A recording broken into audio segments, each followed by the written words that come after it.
Good morning and welcome to Our Stories. Our guest this morning is Sally Krigbaum. She's a woman who's led a life of significant activity and has had a very purpose-directed life also. Sally, you explained to me that you lived in a rather extended family situation and that your grandparents lived across the street and were part of your growing up family as well. Could you describe what that was like? Well, it was probably the ideal growing up at the time. My grandparents did live right across the street, and my mother was very close with her parents, and she and Grandmother Miller visited back and forth probably every day. And of course, they were active in the church. Women couldn't hold offices, but they could organize all of the social activities and teach Sunday school and do all that together. And usually we all went to church on Sunday and then had lunch afterwards at my grandmother's, or my grandparents, I should say. You mentioned that your mom kept a diary. Yes. Okay. And that you were able to find the diary and read about your birth in there, and that you found it quite interesting in terms of how all of that was described in the language that was used. You want to talk about that a little bit? Okay, yes. People were a little more prim and proper in 1932 than they are now in their language and what they did and said. And the word pregnant was never used. And expecting was probably not said either. So in my diary, in my mother's diary, she says that she had gone to see her doctor and her condition was as she expected. And then later on, they have gone to see Grandmother Burks and told her their good news, and Grandmother was pleased. And then there are little hints later on that Mother's tired, that she had a nap, and so on and so forth. But then on the 11th of May, she announces our baby girl Sally Ann was born today, and magically appeared. As if like magic, there I was. Yeah. Because of the birth order in your family, you indicated that you were raised almost as an only child. What was that?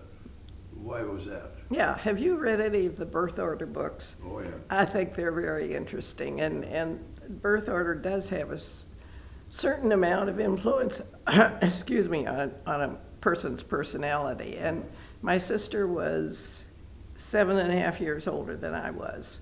She left to go away to college when I was 10, and she was married when I was 13. So I was what they classify as baby only. I was the baby of the family, but basically I was an only child for a lot of years. Yeah. We talked a little bit about what the role between parents and children was.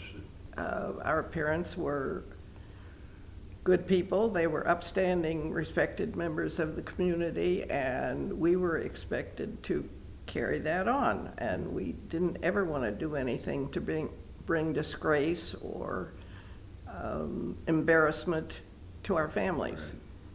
Right. Yeah. Yeah. Because if you did something, it wasn't just you had done it, but it also reflected. Yes, on your exactly. family. Yeah. Right. Yes.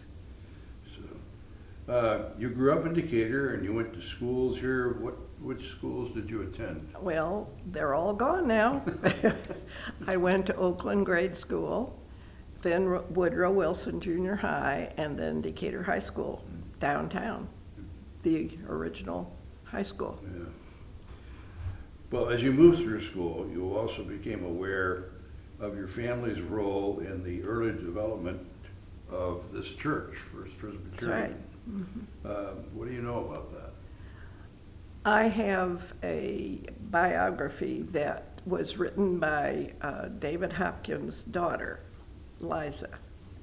And David was a farmer in around Circleville, Ohio, and was an elder in Mount Pleasant Presbyterian Church there for 22 years and led the congregational singing. And then he had an uncle here who was urging him to come to Decatur. And in 1852, he decided to do that, and he sold his farm, and the family moved here. And that spring, within about 2 months of the time that he arrived in Decatur, he called a meeting in the home of Samuel Powers to organize a Presbyterian church. And it was the first Presbyterian church that was organized in Macon County. And when they did the formal organization, there were 10 members who signed on, and David Hopkins was voted the ruling elder. And they met at first in, I think, the courthouse, and moved around to various locations until finally they started building this church. So anyway, my grandmother had done the lineage from David Hopkins down, so I don't know how many great-grandfathers he was to me, but anyway. So he was really important then in getting this church up. Yes, he was. Yeah, okay. Yeah, so your connection to this church goes back to the beginning then. It does, yes. Yeah. I was baptized here, married here. All my children were baptized here. Yeah. So you graduated from Decatur High, then you went to St. Louis and attended Washington U for 2.5 years. I did. What were you majoring in there, and what led to your leaving? I was majoring in retailing, and I decided that really wasn't what I wanted to do, and maybe I would just change to business administration, and that was going to take an extra year to graduate. And I had a lot of friends who went to Millikan, and I investigated, and my credits would transfer, and I could graduate when I was supposed to. Well, you got married to a man who was a Decatur native. Yes. So how did you guys meet and get started courting? Well, we met at Millikan. He had just returned from the Navy at the time that I came back from Washington U. And we met, and it took him a year to ask me for a date, and another year to propose, and then we got married in November of 1955. And you had 3 children. Yes. Dan, Kathy, and Lucy. Right. I'm fortunate that both of my daughters have stayed in Decatur. Yeah. And so a number of the grandchildren and several of the great-grandchildren are here. Well, that's terrific. Well, camping had not been part of your own family life growing up. You quickly adopted it as an activity that you took part in with you and your family and a number of other people. We never camped when I was growing up. That would not have been my father's thing. But my husband enjoyed it. And we were invited to go camping with friends, and it turned out well, and we all had a good time. And so Lake Shelbyville had just opened up, and so we were at Coon Creek Campground their first weekend, and we were all camped around a cul-de-sac, and everybody in the neighborhood was driving through, and just to see what it looked like, and it seemed like a constant parade of cars. And so, and we were getting a little irritated about it. So the kids decided they would do something. And they got Bill Eichenauer all dressed up with a big sombrero and sat him out in the middle of the cul-de-sac on a chair. And he greeted everybody. You know, he waved and smiled at everybody. Well, that wasn't enough. So Emily Kettlecamp got a little bouquet of wildflowers, and somebody made a certificate, and we decided that we would stop one of the cars and tell them they were the 1,000th car to come through our campground. And so we did. And luckily, the people in the car were very nice, and they played along with it. And they got out of the car, and they were presented with the flowers, and I think it was Jerry Redford took their picture, and they were awarded their certificate, and they were told that their picture would then be in the local newspaper. But the Guru, we became best friends. We all had ties to Millikan University. We went to the basketball games and the football games together, and no event was too small for the Gurus to celebrate it. You know, all of our kids went to MacArthur High School. When they graduated, we started having senior dinners, and the senior got to eat steak and everybody else had hamburgers. We did a lot of things like that. And 6 of the families belonged to First Presbyterian. And so when we went to someplace, the balcony was virtually empty on Sunday mornings. If you guys were off camping, the balcony was... Yes. So Guru, what's the name? What is it? Guru? Yeah. Gatherings unusual, rarely uneventful. Okay. Yeah, I think that was Barbara and Jerry Redford that came up with that one. Wow. Yes. Well, you know. Yeah.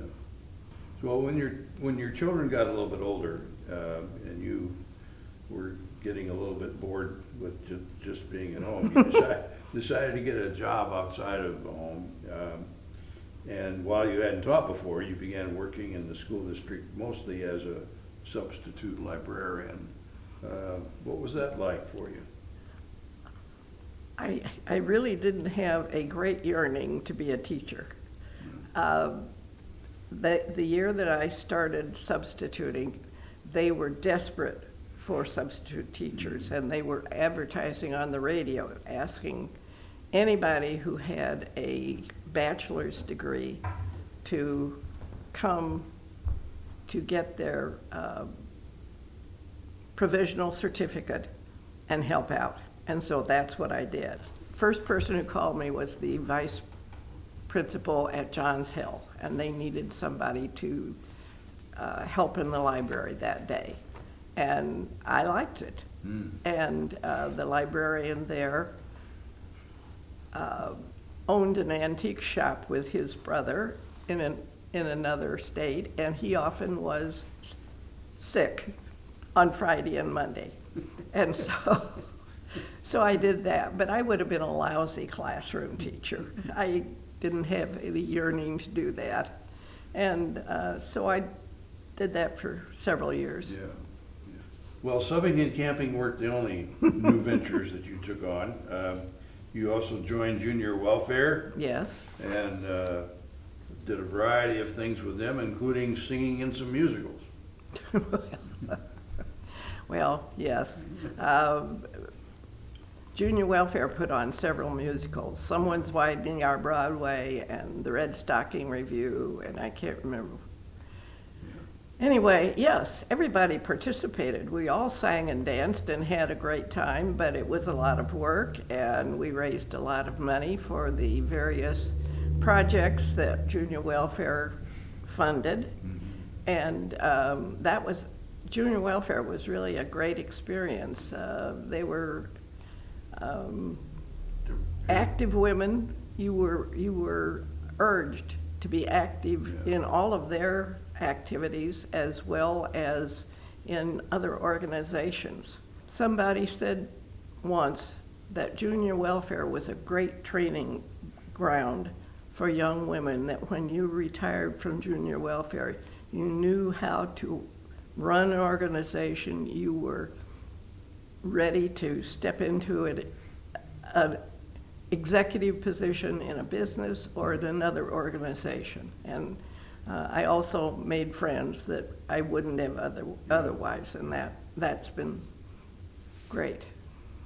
Well, you took that to heart and followed up from there with stepping into a position as executive director of the Decatur branch of the American Cancer Society. Yes, and I think that's probably one of the reasons that the Cancer Society was interested in me, because I had a lot of experience in volunteering with other organizations, and frankly, I knew almost all the board members of the Macon County unit, and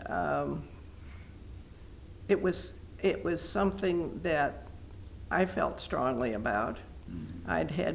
My mother had had cancer, and the opportunity to do something to help other people was very interesting. Yeah. And how long were you there? 20 years. 20 years. 20 years, yes. Well, Yes. no, that's great.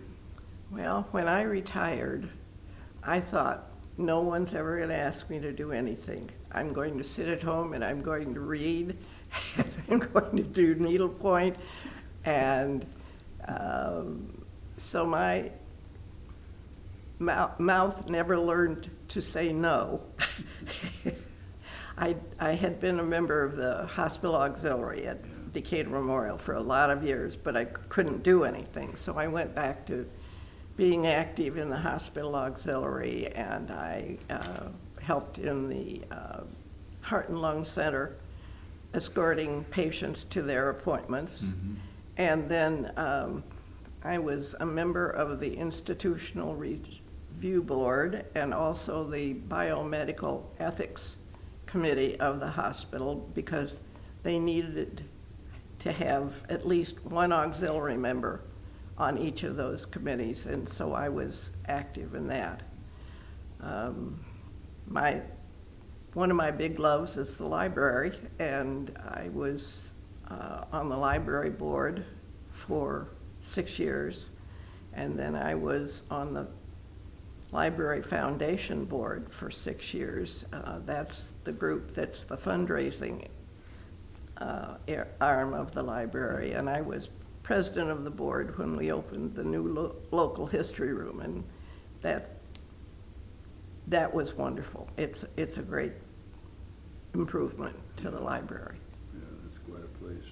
In addition, you also have worked to kind of keep your brain stimulated by Yeah. becoming part of the study class. Yes. Oh, got to keep the brain stimulated. Yeah. Study class is a really interesting group. It's been, Mrs. Milliken had her art class. Her friends had the art class, which actually met at the Milliken homestead.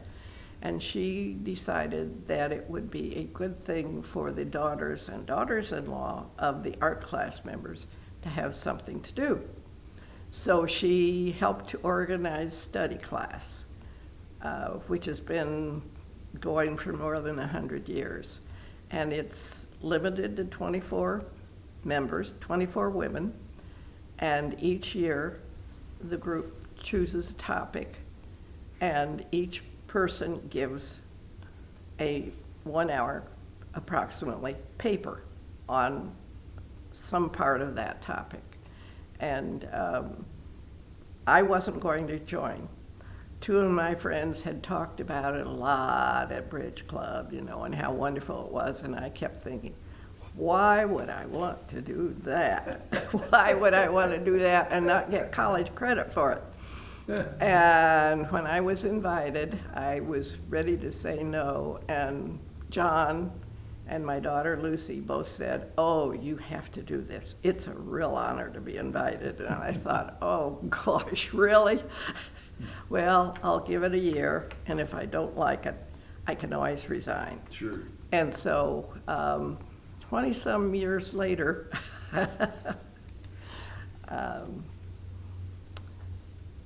So it became So a major part of your It, retirement. it's very interesting. Yeah. The women are so interesting. We have at least 2 women I know of that have doctorates. And they all are very smart. They're interested in everything that's going on, and it's always a pleasure to be with them, if nothing else, and to hear what they have to say. And Well, of course, yeah. you learn more about your topic than anybody. Yeah, that's Yes, great. I have really gained a lot from being a member of study class. Well, thanks so much for telling us about your life. It's been really interesting. Thank you. Yeah. It still is interesting. Good, I'm, good. I'm still interested. Yeah, that's the best way to be, you know, to keep yourself motivated. Thank you, Dick. Yeah, thank you.